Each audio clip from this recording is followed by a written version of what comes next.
Ah, London, a city rich in tradition and culture. With that said, some local customs are not what we Americans are used to.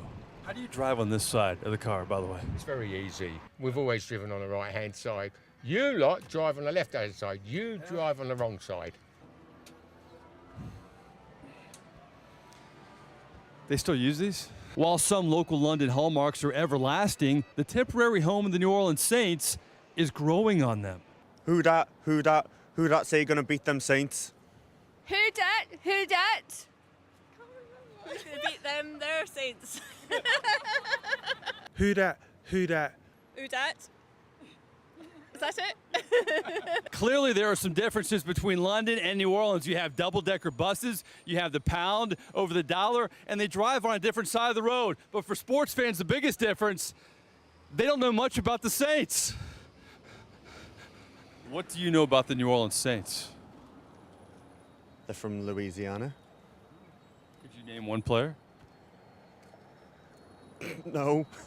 What do I know about American football? Big man, big shoulders, big shoulder pads. That's about it, huh? Yeah, that's it. Have you heard of Drew Brees? Nope. Really? Have you heard of Adrian Peterson? Nope. All right, let me try one more. Have you heard of Mark Ingram? Nope. You don't know any Saints at all? I know one, Scott Shanley. You've heard of Scott Shanley? Yep. Scott Shanley, how about that? Okay. I'm going to ask you some questions. You're going to turn the tables on me, huh? Yeah. Okay, yeah. what you got?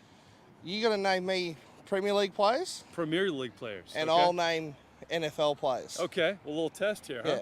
Yeah. Okay, you go first. I'll go Drew Brees. I'll go. Okay, we get it. The whole football thing goes both ways. It's not often New Orleans makes the trip across the pond.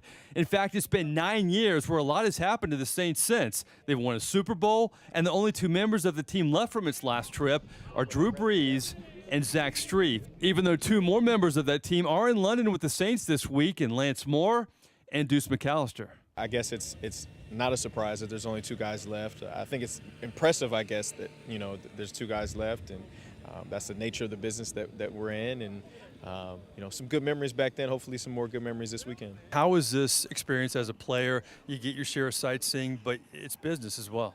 Yeah, I think early in the week, that's when you try to enjoy that. But, as the week gets closer to the game, then you really try to lock in and focus on that game. And so, I think that's pretty much been the case. No doubt football is the focus this week, but unlike most franchises, New Orleans didn't arrive to London on Friday. They've been here all week, which has allowed this team to catch up on its sleep and take in some sights. This time, I was able to bring my kids, so they was able to enjoy. We seen the Eye, and did a different, what you call them, amusement park or whatever it is around by the Eye. And, we enjoyed ourselves. I mean, it's more of a family deal for me now, me being on my third time out here. The Saints hope the juggling act continues on Sunday in a land where the NFL is surely an acquired taste. I just met these guys here in London. They don't know much about American football, but they're getting the hang of this. Who that gonna beat those Saints? Slowly but surely, I think the local chaps are getting it. In London, Mike Nabors for CST Tonight.